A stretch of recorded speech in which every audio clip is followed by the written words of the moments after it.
Yan, magandang araw mga ka-travelers. Ayan, kami po ay pauwi na ngayon ng Tayabas. Hindi tayo nakapag-upload ilang araw, di tayo napag-edit kasi po pagdating natin dito, tumakit yung ating kilikili. Tayo ay nilagnat ng kauntian kaya hindi tayo nakapag-video ng mga ibang activities natin dito. So ngayon mga travelers, tayo po ay pauwi na, hindi po tayo dadaan ng Maynila. Tayo ay susubok dumaan dito sa kabilang daan. San Mateo tayo. Hanggat dyan daw banda yung dadaanan natin. Ano po? So pagdating nating Mabalacat, kakaliwa tayo tapos doon tayo sa kabila dadaan. Hindi na tayo dadaan dito sa MacArthur papuntang Valenzuela. So iba yung dadaanan natin ngayon. Kaya may panibago na naman tayong matututunan ng mga rota sa biyahe natin ito mga ka-travelers. So tara, samahan nyo kami at tayo bababa na sa kabundukan. Nandito tayo sa F. Viola Highway. Hindi ko alam kung nasan na tayong lugar, basta nasa Bulacan pa rin tayo, tapos may mga sasakyan pa rin naman. Hindi pa rin tayo nawawala, nasa Pilipinas pa rin naman tayo.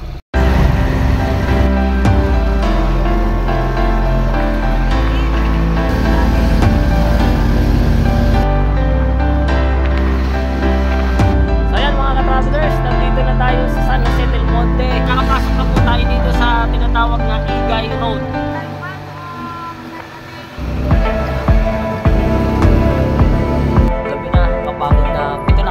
Sa Marikina, ihiga lang muna tayo dito sa dito. Mga travelers, nandito na tayo sa Tayabas. First time tayo dumaan doon sa Bulacan, Del Monte, punta ng Montalban.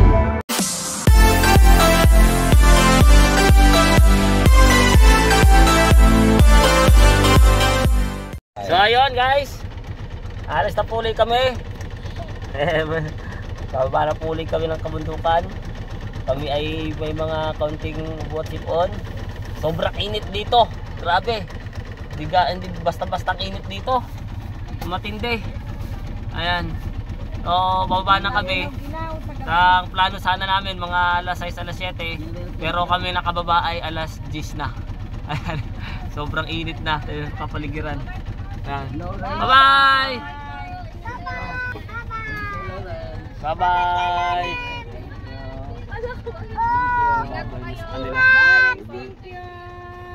Bye sa inyo lahat dyan. Mama, iwan na si Mama. Nauna na sila doon. Oh. Papa, doon din po tayo dadaan, Papa? Opo, doon din. Pati ba po yung una po dito po tayo Dati dyan tayo sa kabila dumaan. Kaya lang sobrang pangit na nadaan. Bye-bye, Daisha! Bye-bye! Hindi ka namin madala sa iyong mamila. Hindi ka namin madala, bye-bye. Iwan ka muna dyan ha, sunod na lang kayo. Balik namin dito, ano na yan, labas na. Ay, saan na?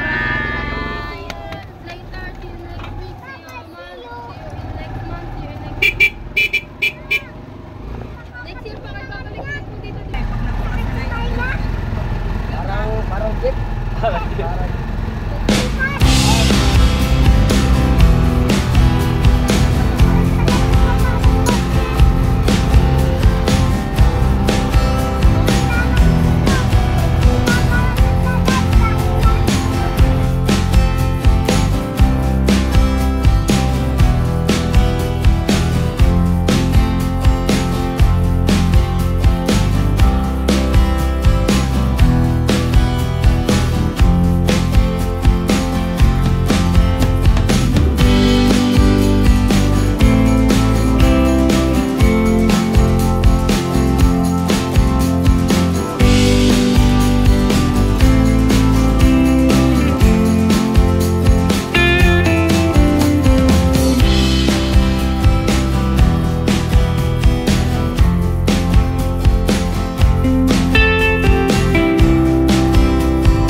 UP ang bakal.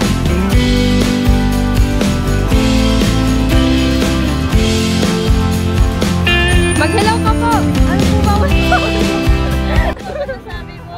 Ano po masasabi mo sa daan? Sabi ko ano po kinaslang. Oh, hello. Oh, hello. Ano po masasabi mo sa daan? Hi guys. Hi. Ano masasabi mo sa daan? Hi guys.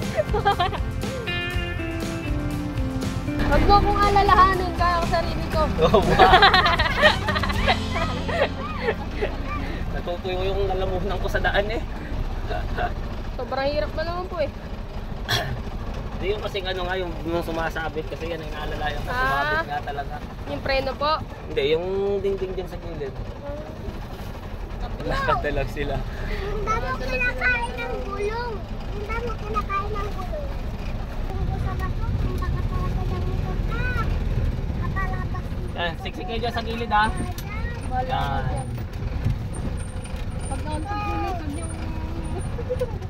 talaga to si Lawrence ay mamimiss mo si Eunice, Lawrence.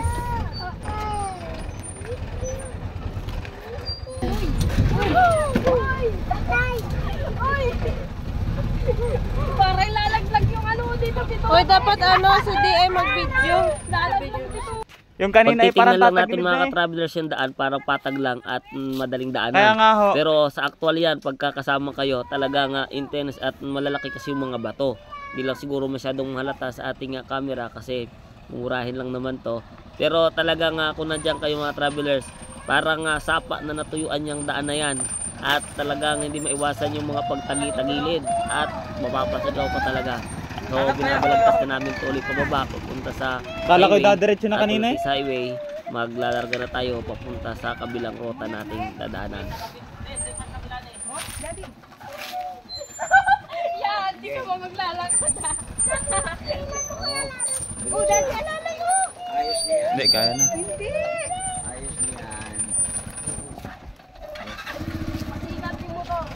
Grabe kanina, umangat.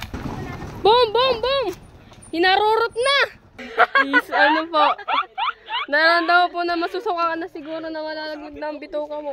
Parang, ano, hindi wala yung kalan. Kaya nga eh, siro. Yari mo tumama. Sa kabila dito. Pipit eh. Okay, let's go ulit. Let's go ulit. Po, for today's video. Lakad ang ating mararanasan. Welcome to our vlog!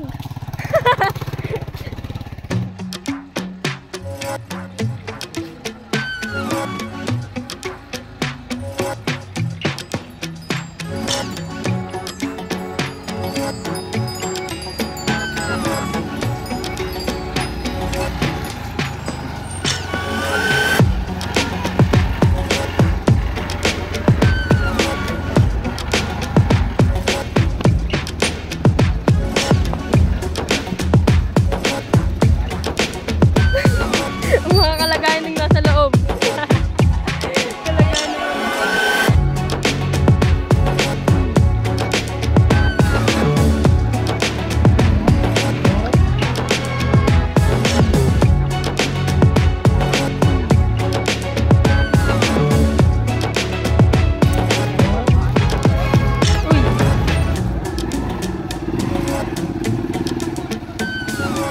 Nagdadasal na, nagdadasal na. Nagdadasal na yung nasa likod. Nagdadasal na si Ate Bibi May.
Nasa Mabalacat na kami mga ka-travelers at ito meron kaming naabutan na isang bahay na umaandar.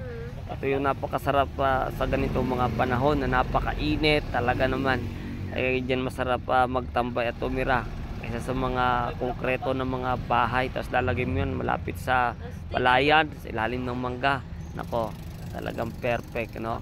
At nandito na kami sa bandang Balacat at malapit na kami kumaliwa. Kaya lang medyo matraffic. Kaya medyo natagalan kami.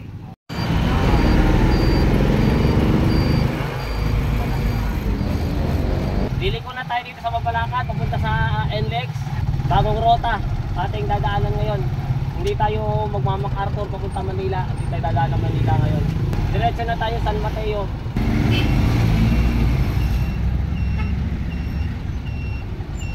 Kumaliwa na tayo dito sa Mabalacat mga ka-travelers. Ito yung bagong rota na dadaanan natin.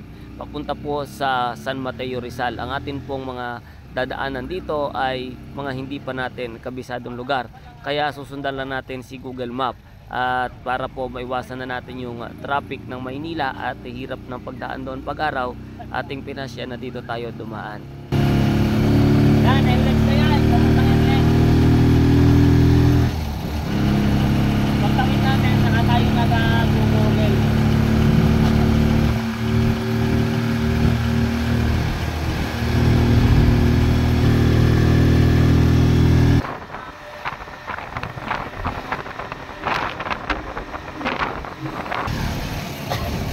Ngayon na tayo makakadaan dito mga kapatid. Yan, yan sa Maynila.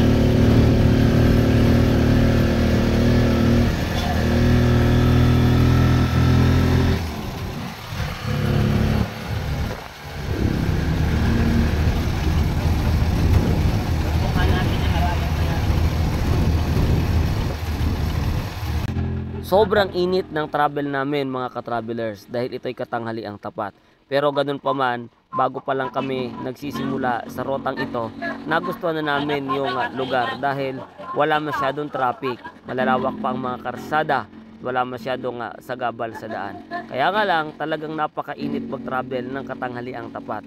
At gayon din talagang nakakagutom na ganitong mga oras. So umanap muna kami ng aming matitigilan para magpahinga ng kaunti at kumain ng tanghalian. Pagkatapos, diretso na uli ang ating paglalakbay. Basura.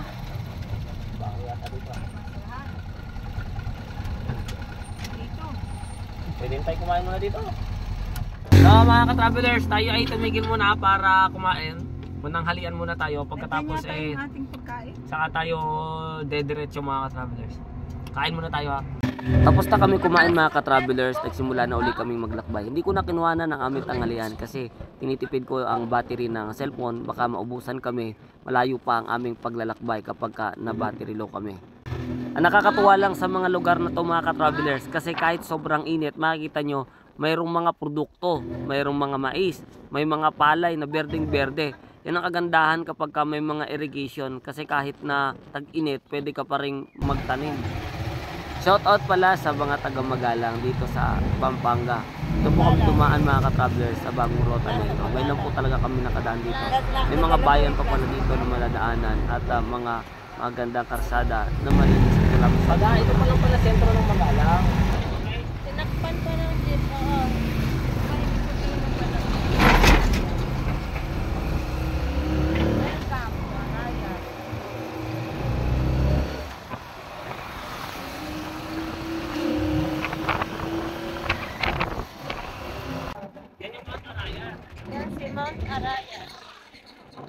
Malayo-layo na rin ang natatakbo ni chariot natin mga ka-travelers. Luzon, Visayas at Mindanao. Mahigit 1 taon na po tayong naglalakbay. At salamat sa Diyos, patuloy niya tayong iniingatan, walang aberya sa daan. Siyempre sa mga gusto po mag-avail ng Chariot 175, siyempre hindi ko po may gagarantiya sa inyo yung comfort kagaya ng 4 wheels. Pero ang masasabi ko lang, kung matyaga ka, mahilig ka mag-adventure at gusto mo naman ng mga ganitong experience, makakarating ka sa kahit saan mo gustong puntahan. Tiwala lang, lalo na panalangin bago umalis, laging mag-iingat sa mga daraanan. Siyempre, ingat tayo sa lahat ng ating mga gagawin. at magtiwala tayo sa Diyos na may lalang sa atin.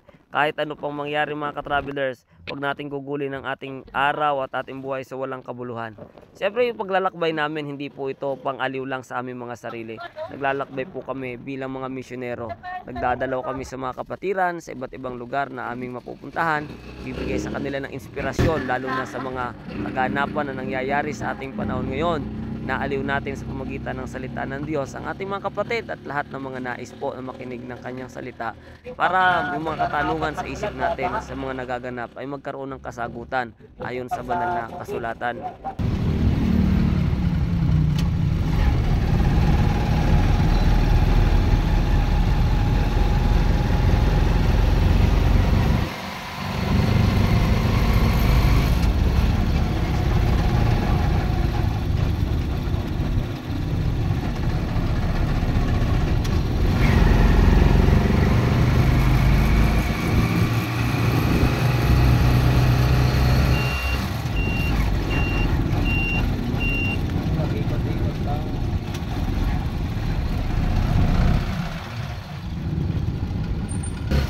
Palay, mami, oh.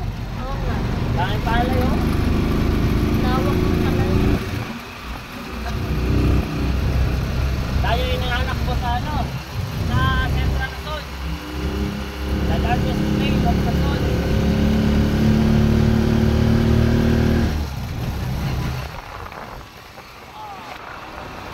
Hindi ko inasahan mga ka-travelers na ganito pala kaganda ang lugar na ito. Pagkalampas pa lang namin sa bayan ng Candaba, bumungad sa amin ang napakalawak na palayan. Ito yata yung sinasabing largest plain of Luzon. Alam ko, iba't ibang probinsya ang naabot ng lawak ng lupain yan. Kung titingnan natin, punong-puno siya ng produktong agrikultura. Minsan naisip ko na lang habang naglalakbay kami dito, paano nagugutom ang mga Pilipino? Bakit nagkukulang ng pagkain ang iba? Samantalang napakarami ng kayamanan natin. Ito po yung ginagawa ng gobyerno na sinusuportahan nila. Gustong palaguin po ng ating Pangulo yung produktong agrikultura, yung kayamanan ng lupain ng ating bansa para lahat tayo ay mabusog at wag magutom at wag na umasa sa iba pa. Nakita nyo yung lawak ng mga lupain na yun mga ka-travelers. Berdeng-berde at lahat ng yan ay pagkain ng bawat Pilipino. Kaya kailangan pangalagaan natin ang ating kalikasan. Alam nyo, napakahalaga ng tubig. Kahit gano'n kainit na lugar, kapag may tubig, may pananim, may pagkain. Nakikita nyo to, lugar na ito. Talaga namang wala kayong makikitang bundok. Napakalayo at halos hindi matanaw sa sobrang lawak ng kapatagan na ito na punong-puno ng mga pagkain na bubusog sa bawat tiyan ng bawat Pilipino. Mga ka-travelers, alam mo, konting komentary lang. Bakit marami sa ating mga kababayan ang nagugutom? Unang-una, iniwan na nila ang kanilang mga bukid. Ayaw na nilang magsaka kasi madumi sa kamay, mapagod. Pero alam nyo ba, bakit tayo nakakakain? Kasi may mga iilan pa na nagtsatsaga sa kanilang mga lupain para magtanim, para makakain yung mga walang mga lupain. Kaya dapat alagaan natin, mahalin natin ang mga farmers. Kasi kung hindi dahil sa kanila, wala tayong ilalagay sa ating mga kainan araw-araw at wala tayong ipapakain sa ating mga anak. Kaya kailangan mahalin natin ang ating mga lupain na agrikultura. Huwag natin pong babuyin ang ating mga kalikasan. Ingatang mabuti at mahalin. Ito ay pahiram sa atin ng may lalang sa atin. Kalabas sa ano, sa gate.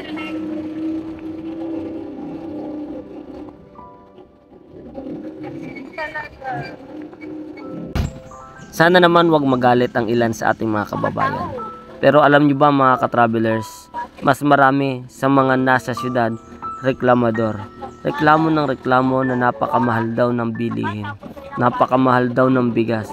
Pero alam nyo ba mga ka-travelers, merong iilan lamang na nagtsatsaga magbilad sa araw para makapagtanim at mayroong maani na maibenta sa ating mga merkado para naman yung mga walang tanim na mga tao na nag-iipon-ipon sa mga syudad ay mapakain. Pero alam nyo ba kung sino ang malakas magreklamo? Yung mga walang tanim na umaasa lang sa pagbili. Kung tutuusin, kung wala yung mga tao na nagtiyaga na magbilad ng palay, mag-ani ng palay, magtanim, mag-araro, magpakahirap mga ka-travelers. Walang kakainin ng mga kapatid natin na nasa syudad. Masakit ito tanggapin mga ka-travelers. Pero ang laman ng mga social media, mga media outlet, lahat ng mga mababasa at mapapanood at maririnig natin, yung hinanaing ng ating mga consumer na napakamahal daw ng bilihin. Pero nabigyan ba natin ng pansin at dininig ba natin ang hinanaing ng mga magsasaka kung gaano kahirap ang magsaka para lamang tayo'y mapakain? Sana maging patas tayo mga kababayan. Bigyan natin ng pansin at tinig ng mga magbubukid, ating mga kababayan na magsasaka. Alam nyo kung sino ang nakikinabang sa mga pinaghirapan ng mga magsasaka? Yung mga negosyante na nangangapital ng kanilang mga pera. Pagkatapos ipapasa sa mga consumers, ganun po ang nangyayari. Kawawang consumers, kawawang magsasaka. Kasi nasa bulsa ng mga ilang mga negosyante at mayaman ang pera na dapat ay nasa kanila mapupunta. Kita nyo, napakainit. Pero madami ang nagtsatsaga magbilad ng palay at maghalo nito para tayo ay may kainin.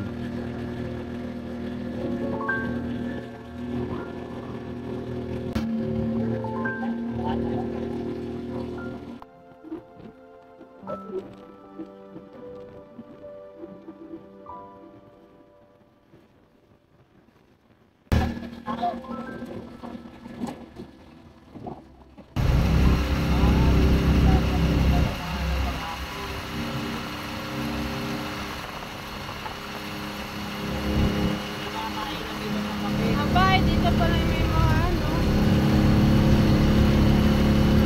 Nangaba, pati ano eh. Dito pala yun?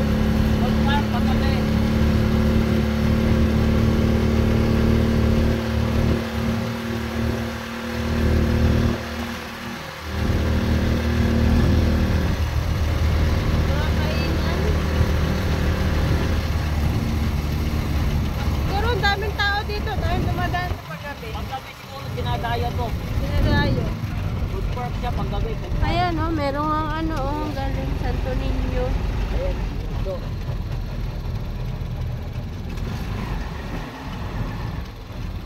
Astig. Tatanim yan. Tataniman na yan, tataniman. Oo.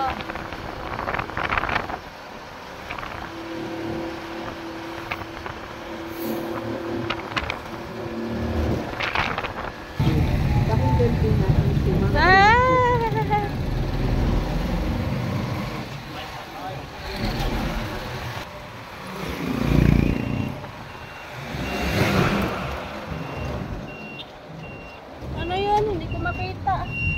Pampanga. Pampanga. Pampanga.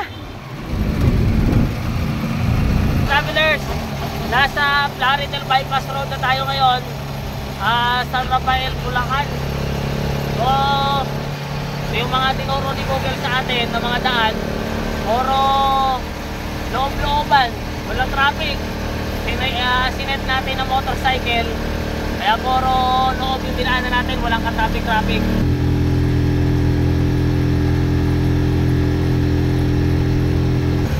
Pagliko namin sa kaliwa mga ka-travelers galing sa may Plaridel Bypass Road, nako, napakapangit ng karsada.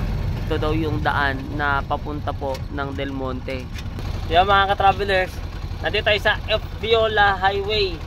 Hindi ko na alam kung nasan na tayong lugar, basta nasa Bulacan pa rin tayo, tapos may mga sasakyan pa rin naman. Hindi pa rin tayo nawawala, nasa Pilipinas pa rin naman tayo. Pero ngayon lang talaga ako nakadaan sa mga lugar na to. Sinusundan ko lang yung yung Google Map. Tinuro na tayo dito. Nakalagay dito ay ano, 32 kilometers. Ewan ko kung hanggang doon na ba yun.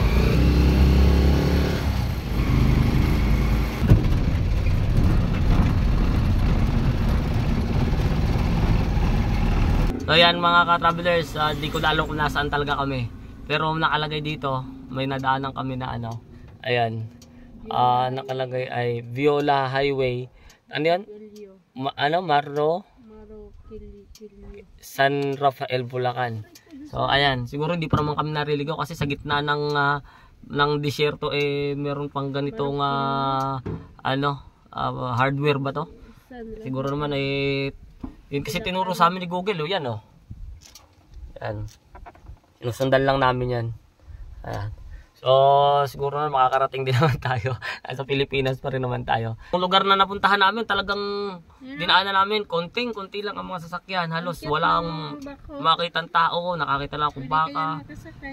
Ayan. Napakatipid sa sasakyan dito. Parang puro shortcut yung dinaanan namin. Puro tawid-tawid lang na gano'n. Hindi kami dumaan sa mga main road. Oo. Ano na pa daming tanim. Papaya Papaya, kalamansi, kamatis. Mga ka-travelers, sakop na daw to ng Angat. Nakita natin may nakalagay na doon, karatula. Ay sakop na siya ng Angat. Tapos papunta na tayo sa walang kung saan. Dito yung Viola Highway. Doon nagsimula yung talagang napakapapangit na karsada po. Viola Highway pa naman nakalagay, tapos sira. Tapos ayun, napakaliliit na po ng karsada niya. Ganito, parang hindi po siya naabot ng build parang hindi siya naabot. Kasi lalaki ng mga truck dito na dumadaan, laging nagigiba siguro. Kaya dapat talaga doblehin. Wala silang widening, wala pa sila ditong widening. Ang tinutumbok natin ay San Jose del Monte. Pagdating doon, magre-route ulit tayo papunta San Mateo, Rizal. So hindi tayo mag-paper view. Dito ikot tayo sa bundok. Iwas tayo ng Maynila.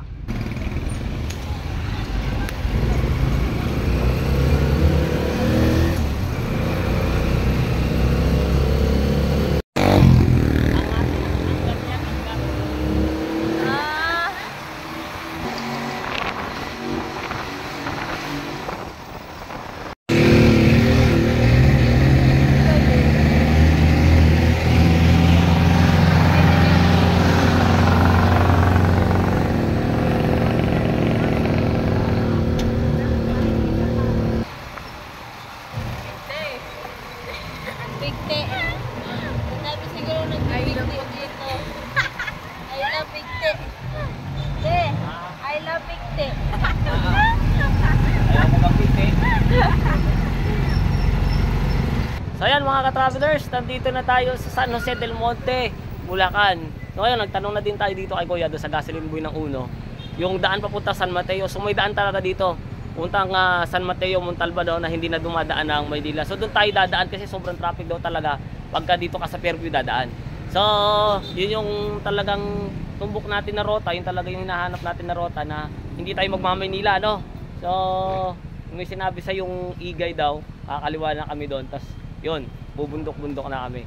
Kaya papahinga-pahinga lang kami konti, no? Papalamig-lamig muna tayo kasi sobrang init na. Pagod, halos kalahating araw na tayo nananakbo. Ano, kamusta na kayo dyan? Kayo ibaba muna at kayo mag-inat-inat. So yan mga ka-travelers, nakapasok na po tayo dito sa tinatawag na Igay Road. Tapos ay papunta na daw po ito ng San Mateo, Rizal. Nagtanong din tayo at yun din tinuro sa atin ni Google. So mahigit 30 kilometros siya kanina doon, ngayon 27 kilometers na lang. Hindi ko pa ito na susubukan daanan kaya hindi ko alam kung gaano katataas yung mga daan dito. So ito po yung pinaka magandang daan na nadaanan natin, na kahit pangit yung ibang karsada pero iwas sa mga syudad na mga malalaki, iwas sa mga restrictions, mga bawal-bawal at mga traffic na mga matitindi. So tara, let's go para wag tayo masyadong gabihin. Medyo ginagabi na kami mga ka-travelers.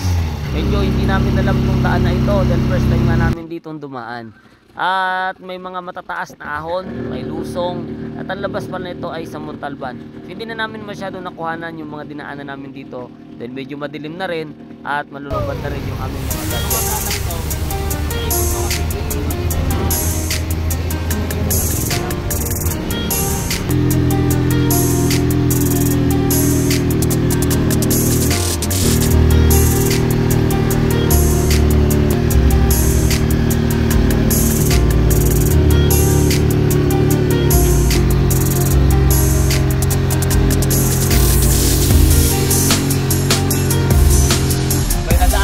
Labron. Pero okay naman, kaya-kaya naman.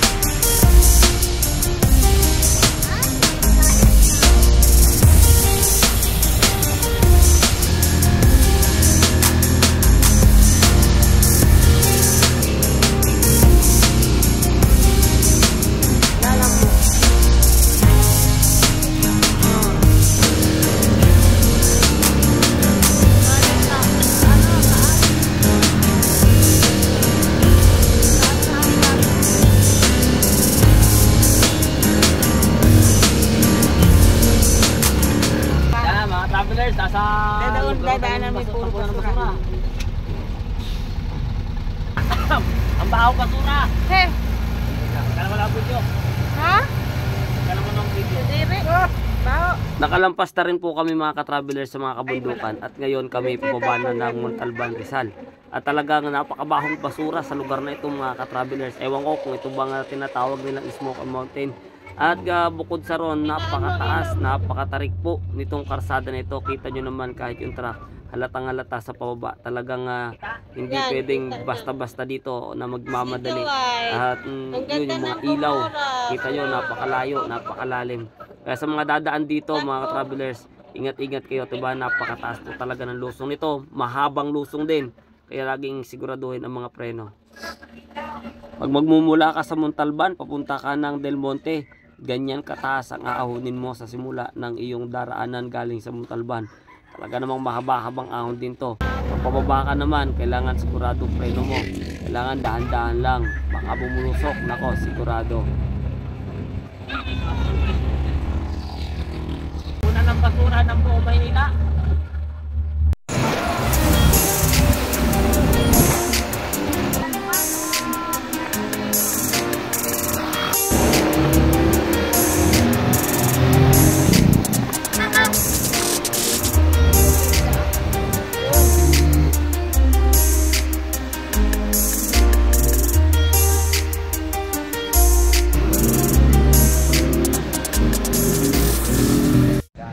So yan mga ka-travelers, medyo gabi na at nakakapagod na pagbibiyahe no, kasi medyo masama pa nga yung pakiramdam natin.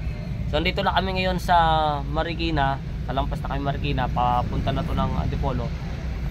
Papalipas muna kami ng oras dito sa may gasolinahan, idlip muna kami konti.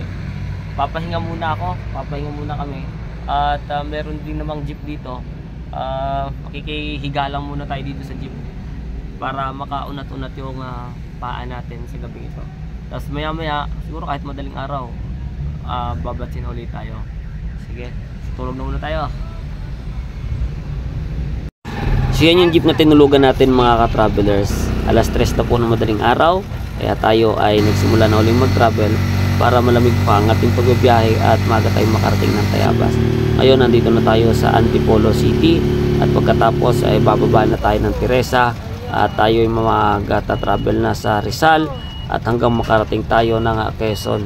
Hindi ulit basta-bastang travel to mga ka-travelers dahil ilang probinsya ang ating dinaanan mula Tarlac, Pampanga, Bulacan, Rizal at hanggang Quezon. At nadyan pa, dadaanan pa natin yung Laguna.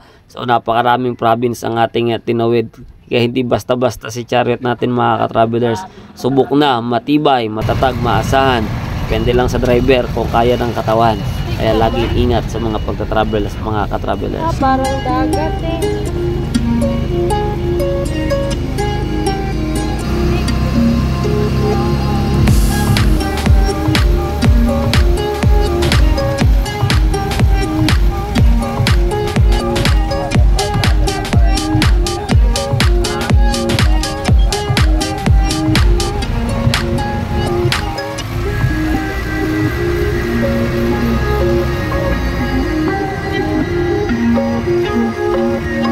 So mga travelers, umalis tayo ng alas 2, mahigit alas 2:21 doon sa ating pinagpahingahan sa may boundary po ng Antipolo at saka Marikina. Doon sa baba pa lang may gasolinahan kanina. Tapos tayo ngayon, pababa na tayo ng Teresa, nasa may sigsag na po tayo. So mas maganda, mas maaga kasi para medyo malamig pa yung pagkakit natin sa mga bundok-bundok at maaga tayo makarating ng Tayabas.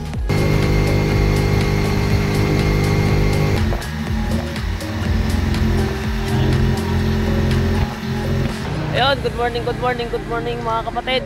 Dito na tayo ngayon sa Laguna. Nasa Lumban tayo, tapos ay boundary na yan. Ano na yan dyan, Bagsanghan na. Yan. Papagasolina muna tayo. Tuling nagpagasolina tayo, San Jose del Monte. Tapos yun pala yung mga bundok-bundok. So tingnan natin kung ilan yung nagastos natin mula San Jose del Monte hanggang nakarating tayo dito. Was full tank unleaded. Gastos natin mga travelers galing sa Del Monte hanggang dito sa Bagsanghan ay 7.9 liters. Ayan. So, grabe no. 500 tayo doon sa puro bundukin na yun. Puro bundok na, kailang bundok din kasi tayo no. Matataas na mga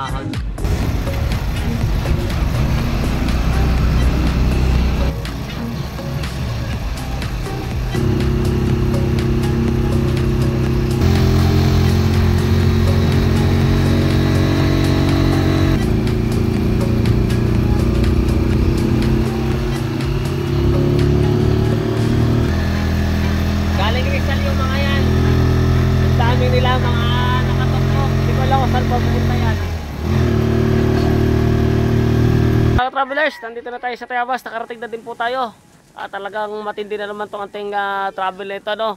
First step tayong dumaan doon sa Bulacan, Del Monte, papunta ng Montalban. Meron nga po siyang daan mga ka-travelers to, sa mga gusto mag-tricycle. Meron lang siyang konting rough road. Doon sa pagitan siguro, tansya ko, baka mga boundary yun. Konti lang naman, at pag naman siguro hindi maulan ay okay lang. Hindi ko lang alam kung pag maulan kung siya ay magpuputik ano. Medyo pagod na naman, pero okay lang naman. At least nakaiwas po tayo sa traffic ng Kamaynilaan at sa sa mga bawal-bawal doon. Salamat ulit sa pagsama nyo sa aming mga pagta-travels. Nawa patuloy kayo ma-enjoy at nakabigay na naman po sana kami uli ng mga karagdagang information sa mga daan natin na pwede nating lusutan para tayo makaiwas sa mga matinding traffic.